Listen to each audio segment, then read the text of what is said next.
Dominique Champagne, metteur en scène, initiateur surtout du Pacte vers la transition, et donc avec une nouvelle carte de membre. Dominique Champagne, bonsoir. Bonsoir. Écoutez, qu'est-ce qui vous a motivé finalement de prendre cette carte de membre? Quand on a lancé le Pacte, on a décidé d'en faire vraiment un mouvement non partisan.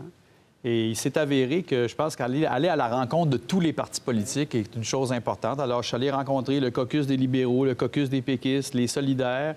Et à un moment donné, je me suis dit, tiens, voyant venir que la CAQ allait être en mode rattrapage sur sa plateforme d'environnement, je me suis dit, tiens, je vais prendre ma carte et je vais aller essayer d'inspirer de l'intérieur. Donc, il y a des temps pour japper, il y a des temps pour souffler dans la voile. Alors, en fin de semaine, je vais essayer de souffler dans la voile de la CAQ qui, visiblement, est sensible à la mobilisation importante qu'on a connue depuis des mois. Je pense qu'on venait de parler de ce qui se passait dans les rues en Europe. Je pense que les scientifiques nous ont parlé une semaine après l'élection de la CAQ. Il y a eu le rapport du GIEC. La nature nous parle par les temps qui courent. La jeunesse nous parle. La mobilisation citoyenne nous parle. Et là, je pense que le parti qui est au pouvoir est à l'écoute. Alors, on va essayer de prendre l'enfant par la main, puis de l'aider à marcher, puis de lui insuffler les meilleures dispositions possibles. Avec persévérance, patience, persuasion, ou vous allez déchirer votre carte? Non, j'ai promis. Hein, je pense que les gens de la CAQ étaient un peu nerveux aussi de me voir arriver. Je leur ai dit, écoutez, moi, je ne m'en vais pas là hacker le congrès de la CAQ. Je ne m'en vais pas faire mon show. Vous êtes panéliste. Je suis panéliste, et puis j'irai sûrement, comme membre, essayer de proposer un amendement. Je pourrais me présenter au micro, probablement, à chacune des propositions, proposer un amendement ou une contre-proposition. Ça serait virer le Congrès dans un rapport de force entre le Pacte pour la transition et la CAQ, ce que je ne ferai pas. Je les ai rassurés. Je leur ai dit, écoutez, je vais aller faire mon point. En même temps, on m'a offert cette tribune-là. Donc, je vais aller parler aux militants, leur dire, voilà la barre où elle est.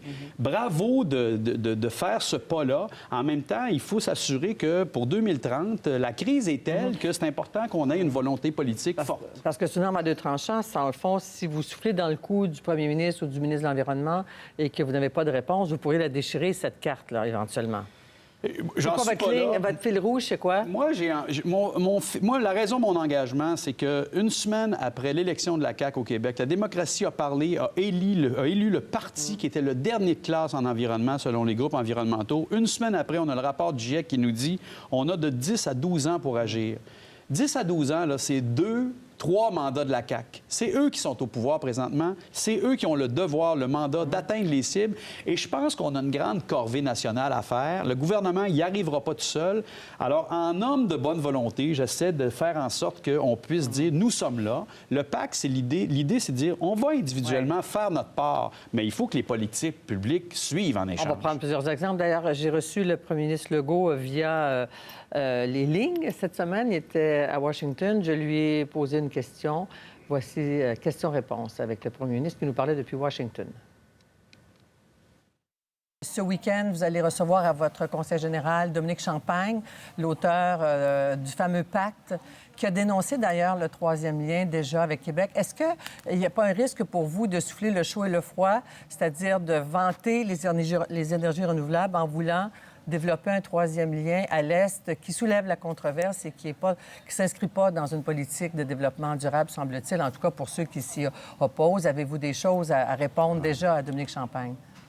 Oui, je pense qu'au Québec, c'est important d'avoir un équilibre. Et si on va avoir l'appui de la population, c'est important d'avoir un équilibre.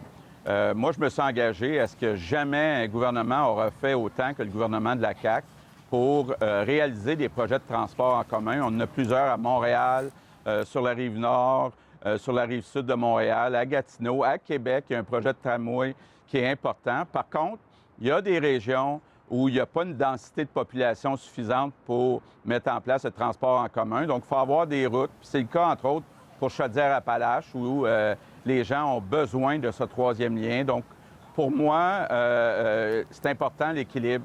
Ça ne nous empêchera pas là, de pousser pour avoir le plus rapidement possible le tramway, le projet structurant à Québec. Commentaire? Bien, j'entends le premier ministre parler d'équilibre. Je pense qu'il va y avoir rapidement une espèce de devoir de cohérence. New York décide d'être carboneutre et on appelle à la rescousse ces irréductibles au nord de la carte qui ont de la potion magique plein les portes. Et François Legault, en bon voyageur de commerce, là, il arrive en courant à New York en disant « Voici, nous sommes là. Nous sommes les détenteurs d'un trésor énergétique extraordinaire. » Alors, je pense qu'il y a des leçons à tirer. Le Québec a aussi le devoir de se mettre carboneutre. On a des ressources en électricité extraordinaires. Donc, il faut orienter notre économie pour la sortir du carbone et pas l'y enfoncer. Donc, ça va être difficile pour le gouvernement d'avoir le pari. On parle d'équilibre, mais je pense qu'il y a surtout un devoir de cohérence. Donc, il faut soit on s'enfonce, on continue de s'enfoncer dans le pétrole et dans le gaz, soit on s'en retire. Au Québec, on a des atouts pour le faire et je pense que là, on va arriver rapidement à la croisée des chemins, l'heure des choix importants. Oui, l'heure des choix, mais c'est un premier ministre qui parle à ses électeurs aussi, là. La région de Québec, c'est important. Il parle pour sa population. Malgré les rapports qui indiquent que c'est plus à l'ouest, peut-être, qu'il aurait besoin d'un troisième lien. Alors, est-ce qu'on prend la science quand ça fait notre affaire et pas quand voilà. ça fait pas... Alors, moi, au PAC, on a rapidement dit il faut mettre la raison scientifique, le gros bon sens, l'humanité au cœur des décisions collectives. Alors, est-ce qu'on va se plier à un lobby puissant, celui des radios de Québec notamment, celui de l'industrie du pétrole qui veut continuer à porter le comportement de l'auto solo, ou bien est-ce qu'on va trouver des solutions modernes pour régler le problème de la congestion à Québec, par exemple? Mais les questions vont se poser aussi avec le projet de gazoduc au Saguenay, le projet d'usine d'urée à Bécancour. Il y a des projets qui sont hautement émetteurs de gaz à effet de serre. Alors, et là, le gouvernement va devoir avoir un leadership réel et faire preuve de cohérence. Écoutons le ministre Éric Girard en Alberta cette semaine. On écoute. Ça fait partie des projets communs où le Québec et l'Alberta seraient gagnant-gagnant. 14 milliards d'investissements, c'est extrêmement positif pour le Québec. Ça permettrait d'exporter 10 du gaz naturel qui est produit au Canada. Alors, c'est un projet qui est gagnant-gagnant. Oui, nous en avons parlé. Donc, ils en ont parlé. Le Québec accepterait ça alors qu'il refuserait donc un pipeline pour du pétrole, alors qu'aujourd'hui, dans l'Ouest, on dit les provinces... En tout cas, la Colombie-Britannique ne peut pas bloquer un pipeline. Il y a beaucoup d'enjeux, là. Il y a beaucoup d'enjeux, mais je pense fondamentalement, là, ce qu'il faut se dire, c'est la science aujourd'hui nous dit qu'il faut réduire de moitié, d'ici 10 ans, d'ici 2030, nos émissions de gaz à effet de serre, dont le principal responsable, c'est le pétrole et le gaz. Alors, soit on continue de s'enfoncer dans le pétrole et le gaz et on contribue à la dégradation du monde dans lequel on vit, soit on vire, on fait la transition. Mais là, on ne vire pas ici avec On n'est pas en train de virer. Donc, c'est pour ça que je dis qu'il y a un devoir de cohérence. Autrement, le premier ministre Legault risque de se retrouver dans la même situation où se retrouve aujourd'hui Justin Trudeau, qui a adopté des mesures progressistes, une taxe sur le carbone, un investissement dans les infrastructures, mais qui, par ailleurs, nous a rendu les heureux copropriétaires d'un pipeline dont l'industrie elle-même ne voulait pas pour continuer à accroître la production, la distribution, la combustion du pétrole, soi-disant parce que c'est de la création de richesse et de la voie de notre prospérité. Or, c'est ça qui dégrade notre monde. Et aujourd'hui, Justin Trudeau, il y a de la difficulté à se présenter à la prochaine élection en réel champion. Il vient de gagner dans les tribunaux aujourd'hui, même s'ils vont l'en appel. Il gagne dans les tribunaux, mais on voit qu'il y a une vague bleue très, très forte qui souffre et qui risque, en fait, de le sortir du pouvoir parce que, tout à coup, son devoir il n'a pas été assez cohérent dans sa politique. Alors, moi, je mets en garde le gouvernement Legault, d'une part, de vanter les mérites de notre trésor hydroélectrique et de toutes les vertus qu'on peut tirer de l'innovation, de l'efficacité énergétique au Québec, mais par ailleurs, de nous enfoncer davantage dans le gaz naturel, soi-disant naturel. Il ne faut pas oublier que le gaz de GNL qu'on va liquéfier, c'est très majoritairement du gaz de schiste. Puis au Québec, on a décidé de dire non au gaz de schiste. Alors, pourquoi, là, tout à coup, on importerait du poison, soi-disant parce que 14 milliards d'investissements, mais à qui ça profite au bout du compte, ces investissements-là? À qui vous pensez? À qui vous pensez? À les intérêts très puissants du lobby, du pétrole et du gaz, qui en imposent visiblement parfois plus fort que la démocratie. Carte de membre de la CAQ, vous pourriez faire le même geste à l'égard du Parti libéral du Canada, aller carrément chez les libéraux fédéraux reproduire ce geste? Qui sait? Je pense que le gouvernement Trudeau, s'il veut se réhabiliter, va devoir faire preuve d'une grande audace. Est-ce qu'ils vont être capables de... Après que les Albertains aient voté très clairement récemment en disant, bien là, nous, le deal qu'on a fait avec le fédéral sur le marché du carbone, sur la taxation du carbone, le plafond qu'on a accepté, on va déchirer cette entente-là.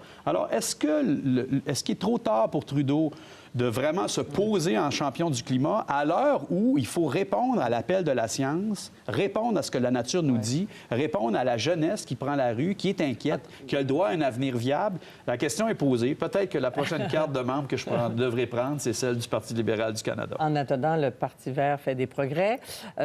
Quand même, pour informer complètement le public, dire que le gouvernement a quand même fait des annonces aujourd'hui. Il en a fait 2, notamment sur de l'aide pour l'installation de bornes électriques dans des multilogements. Donc ça, c'est une mesure qui va jusqu'à 5 000 d'aide. Ça, c'est une mesure... L'autre mesure annoncée que M. Legault pourrait confirmer ce dimanche, c'est que tous les nouveaux bâtiments gouvernementaux seraient avec de l'énergie propre. Là. Fini le mazout. Absolument. Je pense qu'au Québec, là, en plus, on sait qu'on est en surplus. Alors, il y a un usage beaucoup plus intelligent, beaucoup plus moderne qu'on peut faire de nos ressources en énergie beaucoup plus propre que celle du pétrole et du gaz. Alors, le mot d'ordre, c'est éloignons-nous du pétrole et du gaz et embrassons les énergies renouvelables. Oui, mais génial. Alors, un geste, à part ce que je viens de mentionner, du gouvernement dimanche, pour vous rendre heureux ou confiant, devrais-je dire? Annoncer une politique claire où on va dire, au Québec, croire en nous-mêmes, c'est investir dans les énergies propres et donc s'éloigner nécessairement de tout projet pétrolier et de tout projet gazier. Très bien. Merci beaucoup, Dominique Champagne. C'est moi qui vous remercie. Bon conseil général. Dites-nous là si vous prenez des cartes de membres d'autres partis. Dernière question quand même. Vous n'avez pas peur d'être récupéré?